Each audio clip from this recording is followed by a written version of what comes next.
ભાવનગરના ગાયત્રીનગર ખાતે પુષ્પ નક્ષત્રના પાવન અવસરે નાના બાળકો માટે નિઃશુલ્ક સુવર્ણપ્રાશન સંસ્કાર કાર્યક્રમ યોજાયો। આ કાર્યક્રમનું આયોજન ડોક્ટર દેવાંશીબા ગોહિલ દ્વારા કરવામાં આવ્યું હતું। આયુર્વેદ પરંપરા અનુસાર સુવર્ણ ભસ્મ, ઘી, મધ અને ઔષધિઓના સંયોજનથી બાળકોને સુવર્ણપ્રાશન સંસ્કાર આપવામાં આવ્યો। આયુર્વેદમાં તેને બાળકોના સ્વાસ્થ્ય અને સર્વાંગી વિકાસ માટે ઉપયોગમાં લેવાતી પરંપરાગત પદ્ધતિ તરીકે માનવામાં આવે છે।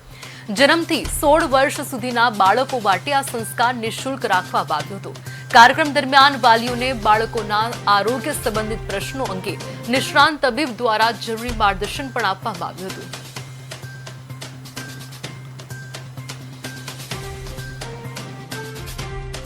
अलग अलग वस्तु विविध वस्तुओं જોવા મળે છે બાળકની, જેમ કે જ્યારે બર્થ બાળકનો થાય છે ત્યારે એની ઇમ્યુનિટી સારી હોય છે, તેની ગ્રહણ શક્તિ, ગ્રાસ્પિંગ પાવર બીજા બાળકો કરતાં સારો હોય છે, જે માતાએ ગર્ભ સંસ્કારનું આખું કરેલું હોય છે તેવી રીતે। પછી હવે ગર્ભ સંસ્કાર સુવર્ણપ્રાશન કોને આપી શકીએ? તો જે જન્મથી લઈને તમામ બાળકોને 16 વર્ષ સુધીના બાળકોને આપી શકીએ છીએ આપણે સુવર્ણપ્રાશન। અને એ લેય ઔષધિ છે, એટલે એને ચટાડવાનું હોય છે અને એ આપણે ગમે તે એક આયુર્વેદિક ડૉક્ટર પાસેથી આપણે ખરીદીને દેવું જોઈ શકીએ છીએ।